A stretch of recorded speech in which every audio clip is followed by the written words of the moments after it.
Good morning everybody. The पाठशाला channel में स्वागत। आज प्रश्नावली 4.2 का क्वेश्चन नंबर 6 को सॉल्व करेंगे, जो कि लास्ट क्वेश्चन है। देखिए, एक कुटीर उद्योग एक दिन में कुछ बर्तनों का निर्माण करता है। एक विशेष दिन देखा गया कि प्रत्येक नग का निर्माण लागत रुपयों में उस दिन के निर्माण किए गए बर्तनों की संख्या के दुगुने से 3 अधिक थी। यदि उस दिन कुल निर्माण लागत 90 रुपये थी तो निर्मित बर्तनों की संख्या और प्रत्येक नग की लागत ज्ञात कीजिए। ठीक है ना। तो इसमें पूछा जा रहा है कि निर्मित बर्तनों की संख्या, उस कुटीर उद्योग में कितना बर्तन बनता था और प्रत्येक नग की लागत मूल्य ज्ञात करना है। एक बर्तन बनता है, एक बर्तन की लागत कितनी होती है ये भी निकालना है। तो जो हमको निकालना होता है उसको मानते हैं। ठीक है। और स्टेप बाय स्टेप हम क्या करेंगे समझते हुए आगे बढ़ते हैं। तो यहाँ से स्टार्ट कर लेते हैं।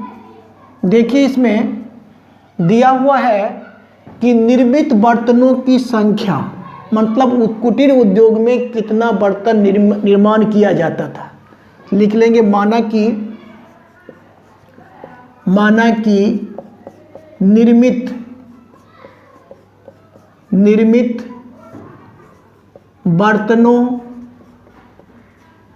बर्तनों की संख्या x है। ठीक है ना। और प्रत्येक नग का निर्माण लागत भी निकाल लेंगे। प्रत्येक नग का निर्माण लागत, प्रत्येक नग का निर्माण लागत मतलब एक नग का निर्माण लागत बराबर कितना हो गया।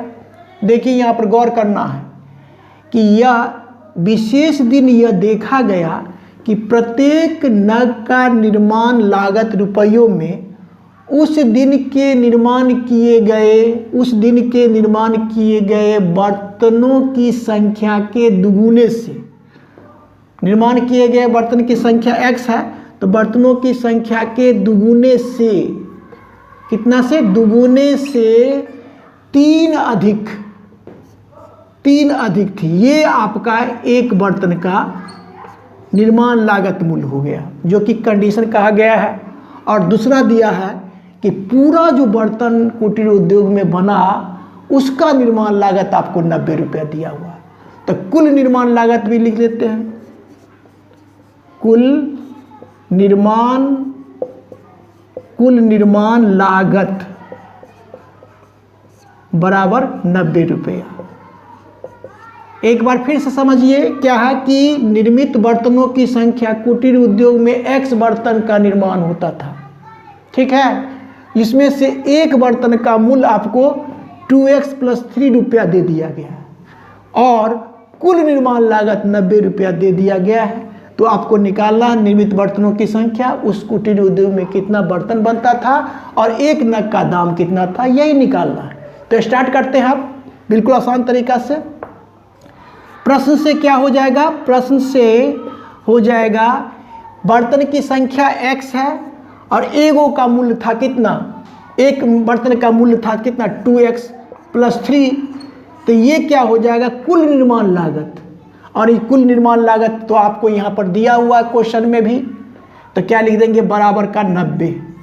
अब इसी को सॉल्व करते हैं। पहले x में दोनों से भाग दे दीजिए तो क्या हो जाएगा, 2x², गुना करेंगे ना, x में दोनों से, 2x में और 3 में, दोनों में गुना करेंगे तो 2x² प्लस कितना, 3x बराबर का 90 हो जाएगा।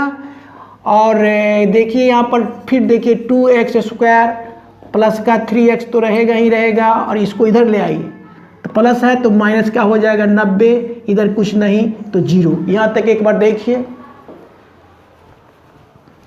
अब क्या करना है कि इसको क्या करना है, गुणनखंड विधि से इसका 2 हल निकालना है, क्योंकि ये 2 द्विघात समीकरण है और इसका 2 हल निकालेंगे। तो क्या करते हैं, अचर पद को अचर पद को पहले वाले पद से गुना करते हैं तो क्या करेंगे, 90 दूना 180 हो गया। अचर पद को पहले वाले पद के गुणांक से गुना करते तो 90 दूना 180, और 180 के खंड में से बीच का हमको पुराना होता है 3x, जो कि बताए हैं आप लोगों को।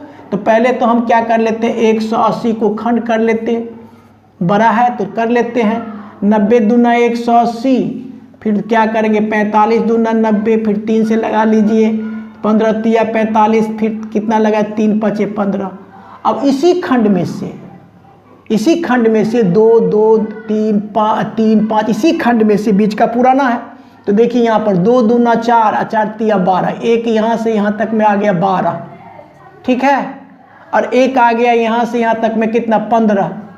अब देखिए 15x में से 12x को घटा लेंगे तो आ जाएगा 3x, इसी में से आ रहा है ना। तो हम कैसे सजाएंगे इसको, देखिए कैसे, 2x² माइनस का 12x ले लेंगे, अब प्लस का 15x ले लेंगे, क्योंकि प्लस का हमको चाहिए 3x, तो 15 में से 12 को घटा लेंगे तो कितना आ गया 3x आ गया, और उसका माइनस का तो 90 है ही, बराबर 0।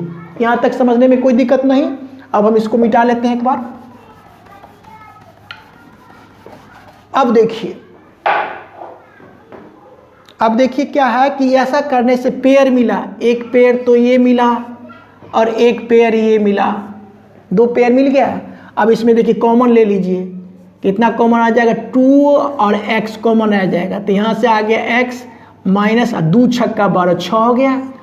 फिर देखिए 15 इकाई 15, 15 छक्का 90, तो यहाँ पर क्या हो जाएगा 15 कॉमन आएगा 15 कॉमन, तो क्या हो जाएगा x माइनस प्लस गुने माइनस माइनस, अब 15 छक्का 90 बराबर का 0। यहाँ तक स्पष्ट है। अब हम आगे बढ़ते हैं यहाँ से। अब देखिए दोनों कोष्ठ वाला सेम सेम मिल रहा है, दोनों कोष्ठ वाला सेम सेम मिल रहा है, तो मेरा गुणनखंड बिल्कुल सही है।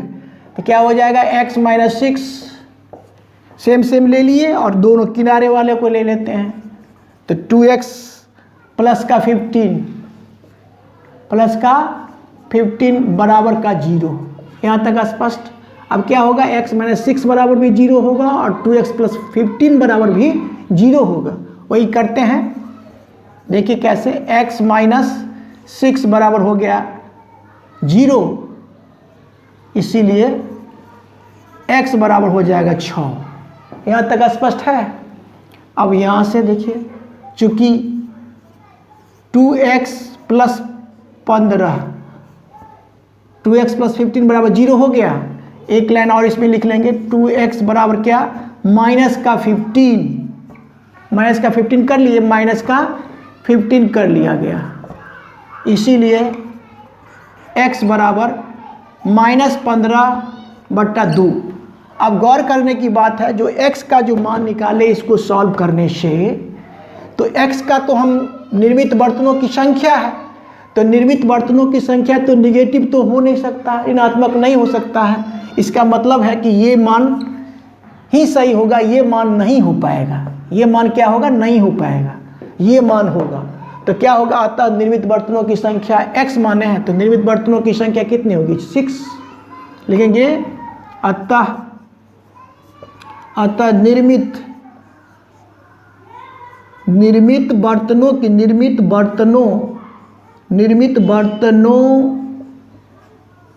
की संख्या x बराबर कितना लिखेंगे, 6। निकला 6 हो गया। अब हमको क्या निकल, प्रत्येक नग का निर्माण लागत भी निकालना है, तथा प्रत्येक नग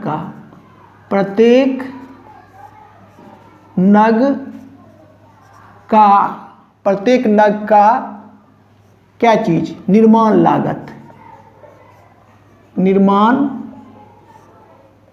लागत कितना माने हैं, देख लीजिए कितना माने हैं, 2x प्लस 3, 2x कितना, 2x प्लस 3 रुपया, यही माना गया है। अब इसको सॉल्व कर लेंगे, 2 गुना कितना, x का मान 6 हो गया और जोड़ 3, इतना रुपया हो गया, बराबर क्या क्या हो गया, 6 दूना 12, 3 15, ये हो गया आपका 15 रुपया। एक बार ही लिख लेते हैं 15 रुपया। तो इस प्रकार से उस कुटीर उद्योग में बर्तन बनता था कितना, 6 बर्तन बनता था, ठीक है, और उस प्रत्येक का लागत था 15 रुपया। तो 6 गो बर्तन बना, 15 रुपये एक का लागत था, तो 15 छक्का 90, यानी देखिए कुल निर्माण लागत आपको क्वेश्चन में दिया हुआ था ना 90 रुपया। तो इस प्रकार से क्या हो गया, इस सवाल को सॉल्व किए हम। और ये मेरा वीडियो अच्छा लगता है तो लाइक शेयर और सब्सक्राइब कीजिए। Thank you, take care.